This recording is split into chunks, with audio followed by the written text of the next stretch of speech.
তো হুজুরেরা ঈদে মিলাদুন নবী পালন করছে বা করবে বা করতে বলবে আপনাদেরকে, আপনারা তাদেরকে বলবেন যে ঈদে মিলাদুন নবী অর্থাৎ নবী দিবস এটা কি নবীজি সাল্লাল্লাহু আলাইহি ওয়াসাল্লাম কখনো তিনি পালন করেছেন? তার সাহাবায়ে কেরামরা কি পালন করেছেন? ইভেন চার ইমামগণরা কি পর্যন্ত এটা করেছেন? আপনারা যারা নিজেদেরকে হানাফি দাবি করেন, ইমাম আবু হানিফা রহিমাহুল্লাহ কি তিনি কখনো করেছেন? পৃথিবী নবীর মিলাদুন নবীতে আনন্দিত খুশি, কিন্তু এই আজানে ইবলিস শয়তান ফকিসাত দলের যারা লোক তাদের শরীরে ব্যথা, মুসলমান তাদের আপনার চুলকানি হচ্ছে, কিন্তু আমি আপনাদেরকে বলতে চাই এরা মানুষকে সাধারণ মানুষকে কিভাবে গোমরাহ করে, হুজুরের কাছে আসবে না, পাবলিককে গোমরাহ করবে কিভাবে? মিলাদুন নবী পালন করছো তোমরা তো হারামি, তো ইমামে আযম কি মিলাদুন নবী পালন করেছেন? এরকম প্রশ্ন করে কি পারবা? পারে না। তোমরা তো হানাফি, মিলাদুন নবী কেন পালন করছো? ইমামে আযম করেনি, তাহলে ফারুক কি করেছেন? ইমামে আযম আবু হানিফা কি করেছেন? ইমাম শাফি কি করেছেন? ইমাম মালিক কি করেছেন? ইমাম আহমদ বিন হাম্বল কি করেছেন?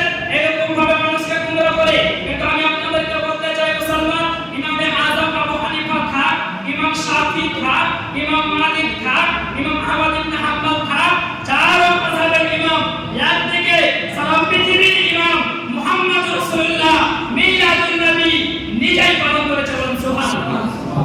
তো নবী যখন পালন করেন আর তো কিছু থাকে না, তাই তো? তো মুসলমান নবী যখন পালন করছে, ইমামে আযম পালন করছে কি করে না আমরা দেখো।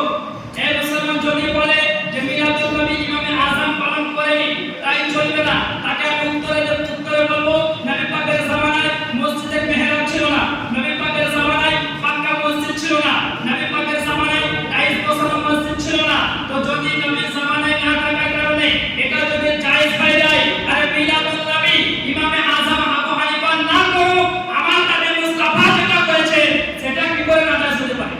তাই না বলেন? এই মুসলমান আপনাদেরকে বলতে চাই, একটা হাদিস শুনেন, মিলাদুন নবী নবী পালন করেছেন, কোন কিতাবে আছে? এই হাদিস ওয়াহাবির চোখে পড়ে না, দেওবন্দির চোখে পড়ে না, তাবলীগের চোখে পড়ে না, জাহান্নামীদের চোখে পড়ে না, শয়তানের চোখে পড়ে না, ফকিরদের চোখে পড়ে না। যে হাদিস আজও হাদিস শরীফের পৃষ্ঠার মধ্যে স্বর্ণ অক্ষরে লিপিবদ্ধ আছে, বলেন সুবহানাল্লাহ।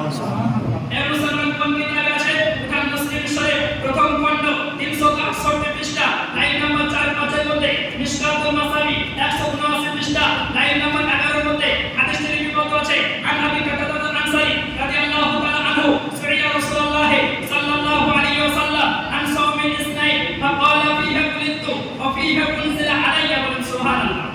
এই হাদিসের মধ্যে আবু কাতাদা আল-আনসারী রাদিয়াল্লাহু তাআলা আনহু থেকে বর্ণিত, রাসূলের পাককে সাহাবায়ে কেরাম বললেন, ইয়া রাসূলুল্লাহ, ইয়া হাবিবাল্লাহ, আপনি সোমবারের দিন রোজা কেন রাখেন? অন্য দিন আপনি রোজা রাখেন না, কিন্তু সোমবারের দিনটা এলে আপনি রোজা